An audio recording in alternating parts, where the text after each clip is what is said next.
Well, hey there. Good morning, Brickheads. Happy Wednesday to you. Hope your week is going well.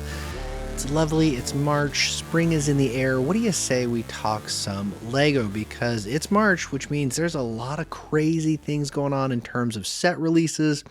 And not just set releases, but new Lego technology. And today is a Wild Card Wednesday, and that is what we are going to focus on, is Lego technology. So before we get into it, though, I do just want to say thank you. Whether you're tuning in on your favorite podcast platform, or maybe you're a visual person and you just like seeing all the things on the YouTube page, no matter how you get this episode, I just really appreciate it. It does mean the world to me. If you enjoy this, I post every Monday and Wednesday. And so, yeah, leave me a comment, like, subscribe, do all the YouTube-y things. If you're listening on the podcast, subscribe through there as well. It means a lot. So, but anyway, like I said, it is March. And unless you've been living under a rock, if you follow Lego, you'll know that back in January at the CES, it's the Consumer Electronics Show, Lego did a big reveal. And they revealed the Lego Smart Play system, and specifically the Lego Smart Brick. All right. And this was the all the rage, the newest big thing, talking about Lego. What can it do? What are its capabilities? It's not just light. It's not just sound. It's movement. It's play. It's an entire system. And so I thought it would be interesting. Honestly, it's been an episode I have been thinking about really now for a couple months, but I kind of wanted to give it time, just play out a little bit, see people play test, look a little bit more into the Smart Brick before I gave you my thoughts on just what are we looking at? What is the Lego Smart Brick? Will it be successful? Is it worth your time? Is it worth your money? And all of the things that Lego has really done really throughout the history of the company to talk about technology itself. And, is this the next big thing, or is this the next just thing that's going to fizzle out? And so, that's what we're going to talk about. To give you a little bit of background, Lego is not only March 1st, right? A couple days ago, Lego released a bunch of Star Wars sets, and 3 of those sets in particular had smart bricks, but all of these sets are part of their Smart Play system, which meant they included a smart brick, a smart tag, or smart minifig. So the smart brick itself is the brains of the system. It is a little 2x4 brick that hooks up to whatever play system or whatever smart play compatible set you have, and interacts with the smart tags as well as the smart minifigures. It is wireless, so it doesn't require batteries. It actually, the sets with the smart bricks have a little charger pad, so you can actually recharge your bricks rather than going through all those AA or AAA batteries like we've had with Lego technology sets in the past. So that's pretty cool. What's not cool is that I believe, and I don't know if it changed, I didn't really look into it, but it was only released in 6 countries. Okay, so this is part of the problem. We'll talk about this later, but the Star Wars sets that were released, they came out, you could order these if you lived in the US, you lived in the UK, France, Germany, Poland, and Australia. So really interesting that they only released it in 6 markets. But if you are one of these 6 markets, then 3 days ago, you could have bought yourself Luke's Landspeeder. It's a $40 set, 215 pieces. It included a smart tag and a smart minifig. Not all of them included the smart brick. In fact, only 3 of them did. That was the initial release, which we'll talk about that. One of the 3 initial sets was the Darth Vader's TIE Fighter. This is a set that is $70, 473 pieces. This included the smart brick as well as a smart tag and a smart minifig. We also could have Yoda's Hut and Jedi Training. It's a $70 set, 440 pieces. It includes 2 smart tags and 2 smart minifigs, which means when I don't include the smart brick, it means it's smart play compatible, but it doesn't really work by itself, right? One again of the initial three was Luke's Red 5 X-Wing. This is a $100 set at 584 pieces. A smart brick, as well as 5 smart tags and 2 smart minifigs. You have then the ATST Attack on Endor. This is a $50 set at 347 pieces. It included 2 smart tags and a smart minifig. Mos Eisley's Cantina, an $80 set for 666 pieces, 3 smart tags, and 2 smart minifigs. The big one, the last two are the big ones, is the Millennium Falcon, a $100 set at 885 pieces. This had 4 tags, 4 smart minifigs, but 0 smart bricks, which I think is kind of mind-boggling that they wouldn't include it on a marquee set like the Millennium Falcon, but I digress. You also have the Throne Room Duel and A-wing. This is the big set, the big bad boy. It is $160, 962 pieces. This actually is the only set that includes 2 smart bricks, 5 tags, and 3 smart minifigs. And so, yeah, if you're lucky enough to be in those regions where you could buy this, you could certainly pay an arm and a leg and buy these sets. But when they first came out in January, they only showed us those 3 initial sets that included the smart bricks. That's the TIE Fighter, the X-Wing, and the Throne Room Duel. And so that's what it is.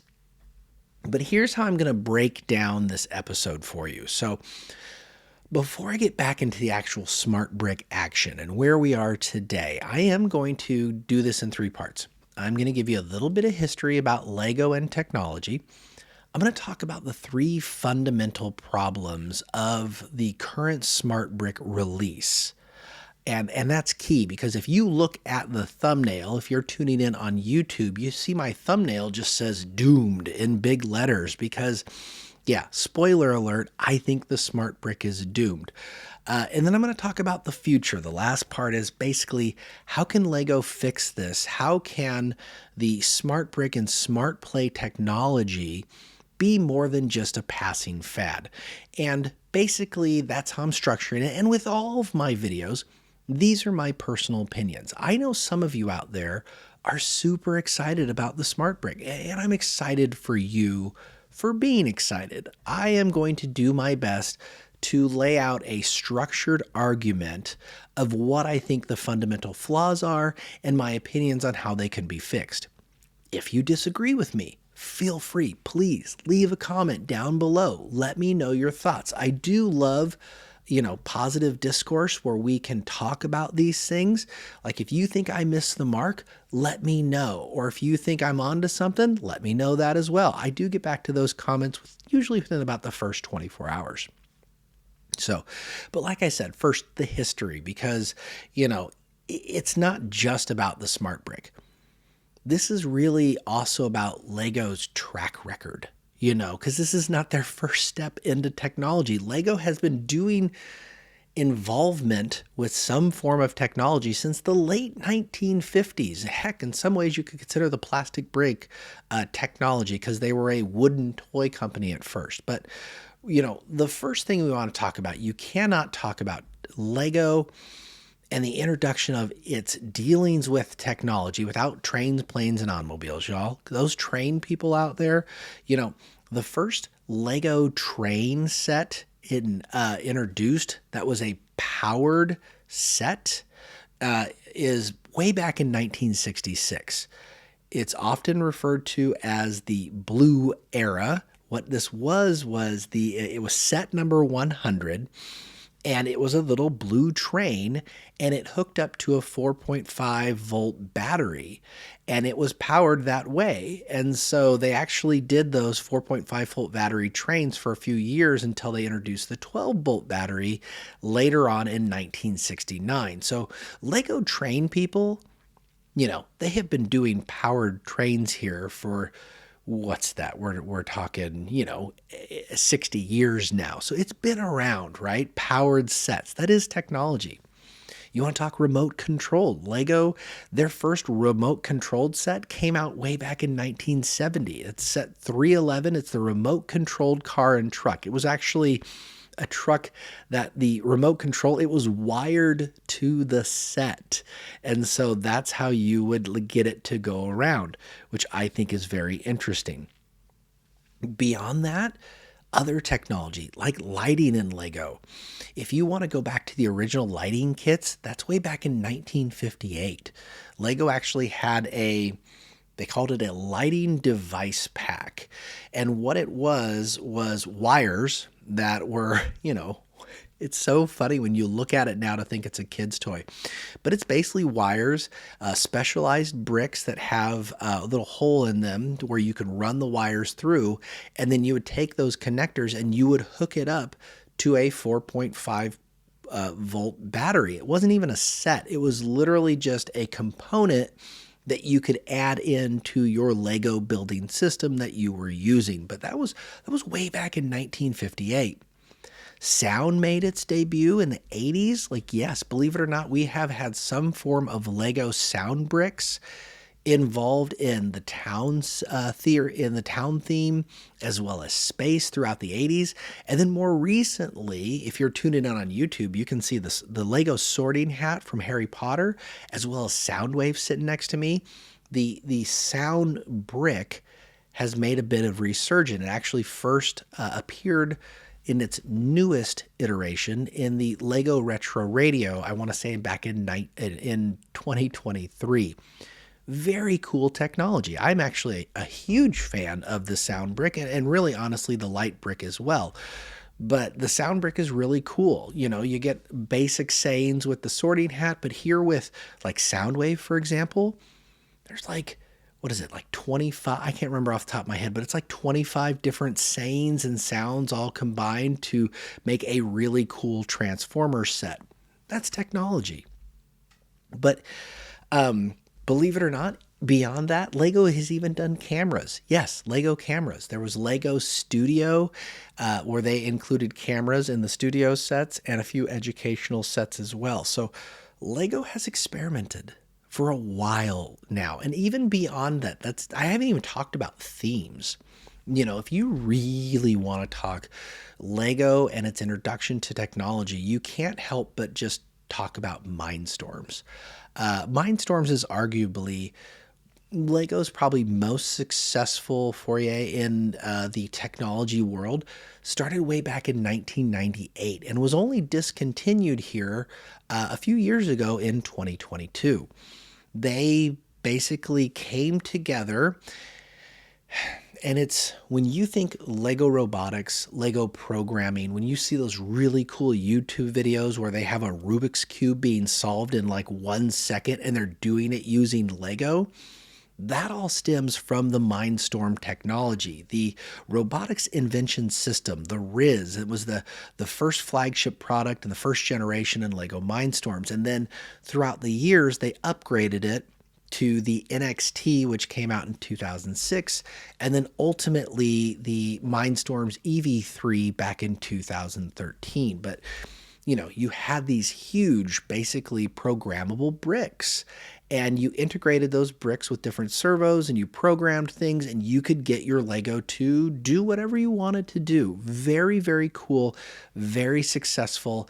And really besides the basic stuff like movement, light, or sounds, it has been Lego's most successful technology-based theme. But really more recently, and why I bring up themes, I would be remiss if I didn't talk about things like Lego Nexo Knights. Lego Nexo Knights were a theme that came out back in 2016, ran for a couple years, had like 112 sets that are currently listed on BrickSet. But it was Lego's attempt at using an app to take your minifig. They have these little Nexo Knights. It was like fantasy-based, medieval-based knights. And they had these little shields that you would scan then into the Murloc app. And those shields, you could actually have have an avatar of that figure, and you could do various upgrades on that avatar, or have that character get new powers. So it integrated both, you had the actual minifig and the Nexo Knights sets, but then you had a digital format of that as well. That lasted a couple years, and then from there, what they learned is they moved on, and the next iteration of this is really Lego Hidden Side. Lego Hidden Side, I think there's a lot of you out there that really liked this theme. It was your spooky, mysterious theme. It actually has some really cool minifigs and some very cool sets. But it was really honestly ambitious to where they integrated the digital platform in with it. But I think a lot of people were kind of confused on what it was and what it was supposed to be and how they could best utilize it, which, I'm going to talk about that more with the Smart Brick in a second as well. But that only lasted for like a year, okay? Only like 32 sets. And then if you really want to talk about Lego technology and bus, fast forward a year to 2021, you have Lego Vidiyo. Yeah, it was terrible. I thought it was actually kind of interesting. Like, I thought it was weird that their mascot was a DJ llama. But, the problem with Vidiyo was its rollout. And the app was absolutely terrible. But you had these little video minifigs, and you would use these minifigs to create your own music videos using augmented reality, kind of like what you'd see with things like Pokemon Go and stuff like that. Because in 2021, augmented reality was like the next big thing. And so they tried to do that with Vidiyo. It did not sell well, mostly because, like I say, the app was janky. It was bad. It was a terrible rollout. And so there we were. At the same time, though, you had other sets and other themes that were embracing technology. The big one I can think about is Super Mario. It's a theme that started way back in 2020 and still goes to today. The funny thing about Mario is they tried to do something different. You had not a minifigure, rather a big, like ultra big fig of Mario. He had an LCD displayed face, his eyes and his chest, and he could interact. There's actually a little gyroscope inside of him, and he can interact with the different various sets with these little action bricks. So even something like, the giant Bowser set that it was really a 18 plus display set. There are action bricks within that where it's basically a little barcode, and you can interact with that set. So there's a Mario, a Luigi, a Princess Peach. The Marios in them, not only could they interact with the sets, but they could speak. They could make sounds. And so really all of that is a learning process up to where we are with the Lego Smart Brick technology. And honestly, I'm talking about all these themes. I haven't even really talked about things like Lego Dimensions and how, I have a set of Lego Dimensions sitting right next to me. If you ever played Disney Infinity, Lego Dimensions, it was an opportunity to have minifigs, and you hooked them up to, basically you set them on this platform, and that platform would portal them, if you will, into the game. And it was a video game, but you used actual minifigs to help you build and play those selected characters in the game itself. I loved Lego Dimensions. I loved Disney Infinity. I thought it was a super cool concept, and I was super sad that it went away. But it is a great example of technology where I was excited about, but Lego, sometimes they have trouble having legs. And so, yeah, I mean, that's kind of the history. So Lego has been doing this a lot. So for some of you in your comments, you're just like, well, this is new. We've never seen anything like this. Right, that's true. We've never seen anything exactly like this. But we have seen a lot of things that Lego has done that have gotten us to this point in both terms of lighting, in sound, in the way pieces interact with other pieces. And so, yeah, I think it's important to know that history to where we have gotten today, and to note that basically besides Mario, which we can all pretty much say the technology portion of Mario isn't why it stays viable today. It's because of amazing design sets like the Mario Kart or Bowser or the NES. That's why Mario stays alive. The sound bricks and the light bricks and the remote controlled stuff definitely still happening. But, even something as amazing as Mindstorms, it just doesn't exist anymore. But that's part one, front loaded you with all of that. Part two, I told you I would talk about really what are the three fundamental problems with the smart brick. And taking the lessons from those previous themes I just talked about, I want to put it out there that design is always more important than the technology itself. I don't know why Lego can't learn this. One of the reasons hidden side, super creative, really cool sets, but ultimately confusing, or Vidiyo.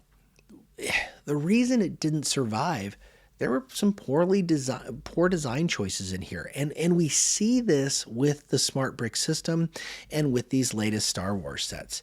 Have you looked at Vader's TIE Fighter? The entire back of it is open. Like it's entirely open because they were making compromises to work with the technology. And by doing those compromises, they lose the fundamental design factor. And with Lego, I don't get why they can't ever seem to get down to the most important concept is always design. It's not the technology. The technology is an add-on. You have to have a quality built set first. If there was a Lego smart brick that was integrated into, say, Jango Fett's UCS, Slave 1 that just came out, people would be really excited. Why? Because Jango Fett's ship, his starship, is incredible looking. It's incredibly well-designed set. The smart brick then can complement that. It is not the main driver. It is not the main thing. And yes, before you say, Steve, that's not what it was designed for, who says it couldn't be designed for that? Yes, it's meant for kids, but you know what? The same kids that it's designed for in those 6+, 8+, 10+ sets, those kids are still flying around their X-Wing, making spaceship noises with their mouth, just like they could with the smart brick. It's cool. It's a shiny new toy. But whether these 6-year-olds had a smart brick or not, they're making the sounds. That's part of what you do as a kid. It's not necessary to have it make the sound. I don't get that. But yeah, just from a fundamental standpoint, the Star Wars sets in this first wave of Smart Play releases, they're just poorly designed. They just don't look good. And they don't look good not because it's not an 18+ 4,000 piece set. They don't look good as a 500 piece set. I just reviewed Wally and Eva. They're under 1,000 pieces and they're one of the most gorgeous, beautifully designed sets ever. A set doesn't have to be huge to be gorgeous. You can still take the time you need to close off the back half of that TIE Fighter and make it look good. That's frustrating. But that's only fundamental issue number one. Number two may be worse, and number two actually may be the death kill for the smart brick. And that is, it's better to be amazing at a few things than mediocre at a lot of things. And the first thing I'm going to point out is the sound. I love this sound brick on Soundwave. It's great. It sounds great. It's quality. It's amazing. I don't know if it's amazing. It's not like it's stereo sound, but it's quality. I have listened to a bunch of videos where they are play testing these smart bricks. The sound's not good. It's just not good. The voices, from the Star Wars characters, those are really bad. The beep boop beeps are average at best. The music, it just sounds janky. And if you're going to charge this amount of money, you've got to be really good at the things that you're selling. You can't just be mediocre at a bunch of things. If there's a couple blinking lights, or if you have a smart fig, which by the way comes pre-assembled, There's no building your smart minifig. It is a built smart minifig, and it can only interact with that. And so it's like, you have that limited interaction. The novelty wears off.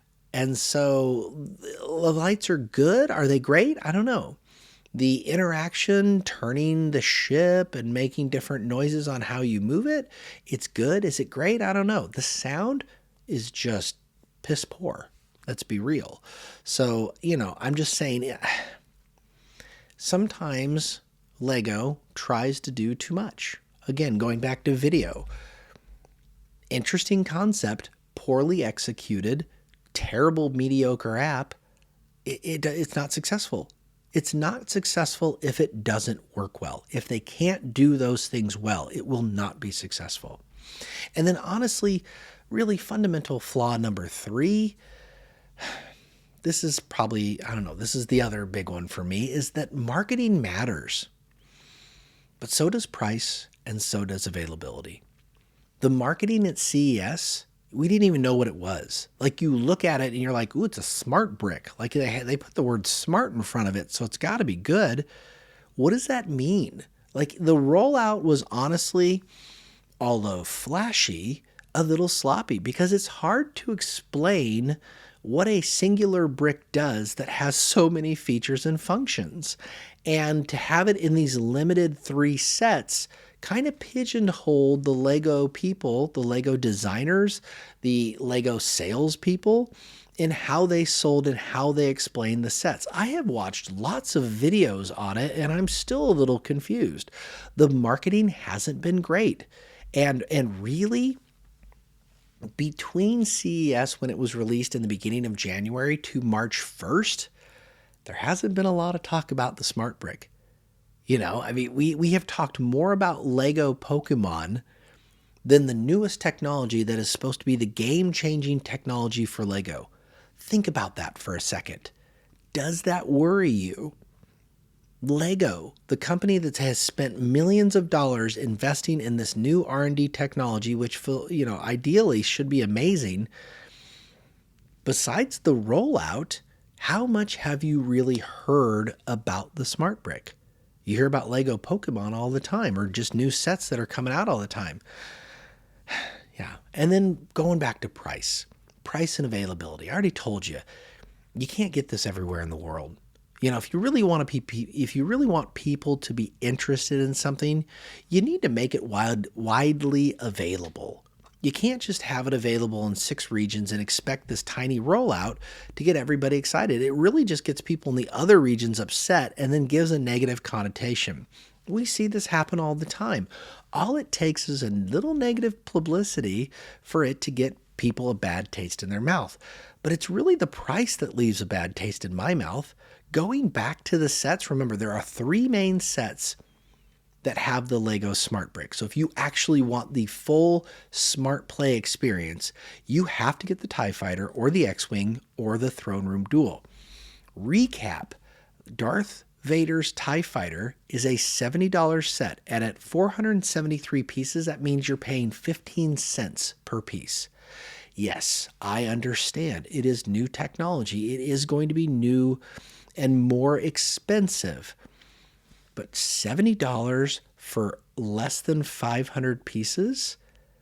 That's really expensive, guys, even by 2026 standards. The best deal that you can actually get, that was the best deal in terms of, a set that has the Smart Brick. That's as cheap as it gets. Let's see here. The Throne Room Duel, it's a $160 set, but at 962 pieces, it's 16.5 cents per piece. Even more expensive. Now, it does include 2 smart bricks, so you do get a deal there.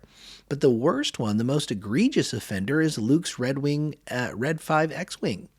That's a $100 set at 584 pieces. It doesn't look good. It doesn't look good, and it is 17 cents per piece.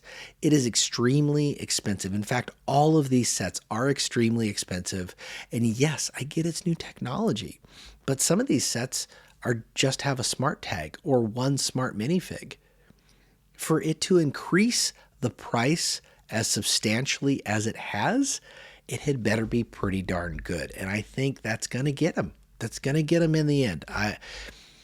Collectors, AFOLs like myself, are willing to pay high dollar for big fancy display sets. I've talked about this before where I have an episode that's called Lego Has Won, You Have Lost.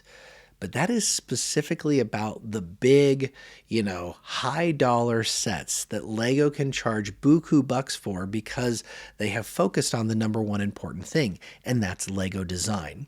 And people are willing to pay that money. People are not, 6-8-year-olds are not going to be paying the money to get the smart brick technology. They're aimed at the wrong group. It's just, you can't aim it at that group and expect the parent to pay that because they're going to say, no, that's way too much money. We're going to get you something else. And so between the mixed marketing, the high prices, the confusing rollout, and, the mediocre sound and the compromises that they've made within design, I would argue, I just don't think it's going to be successful. Again, you can disagree with me. I would love you to let me know your thoughts. Finally, the future. So what does this mean? What does this all mean? Well, like with anything, we don't know what it means. We don't have sales figures. I don't work for Lego. I am just a speculator.